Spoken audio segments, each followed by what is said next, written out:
అయోధ్య రాముడి ఆలయానికి ఎన్నెన్నో ప్రత్యేకతలున్నాయి. రాముడికి ఏడాదికోసారి స్పెషల్ అంటే ప్రత్యేక సూర్య తిలకం దిద్దుతారు.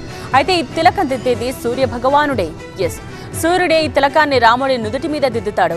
అయితే ఇది అరసవెల్లి దేవాలయంలో జరిగే సహజ పద్ధతి కాదు.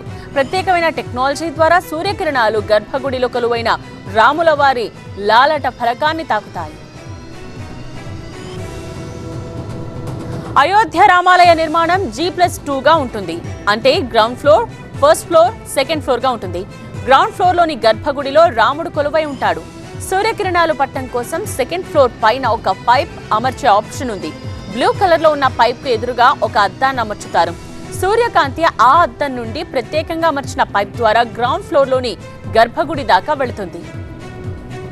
ఇక సూర్య తిలకం రాముడి నుదుటిపై పట్టడానికి గ్రౌండ్ ఫ్లోర్ లో దీని నిర్మాణం ఎలా ఉంటుందో చూస్తున్నాం. ఇక్కడ బ్లూ కలర్ లో ఉన్నది పైప్ లైన్ అన్నమాట.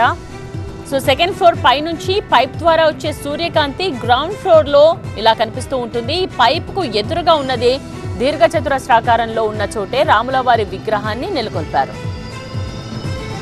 ఏడాదికి ఒక్కసారి ఇలా సూర్యకిరణాలు బాలరాముడి నుదుటిపై పడేలా ఈ ఏర్పాట్లు చేశారు.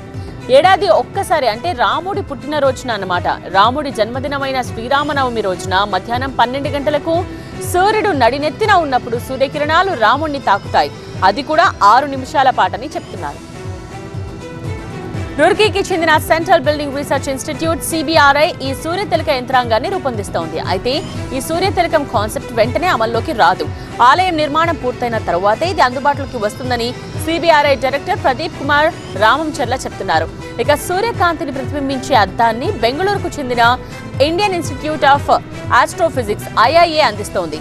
ఇప్పటికే ఇలాంటి సూర్య తిలక ఏర్పాట్లు కొన్ని ఆలయాల్లో ఉన్నాయి. అలాగే కోనార్క్లోని సూర్య దేవాలయంలో కూడా ఇలాంటి సూర్యకాంతి పడేలా డిజైన్ చేశారు.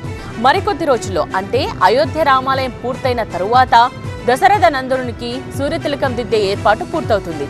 అంటే వచ్చే శ్రీరామనవమి నాడు అయోధ్యలో రామాలయంలోని రాముల వారికి సూర్య తిలకం దిద్దే అపురూపమైన సందర్భాన్ని చూడబోతున్నాం.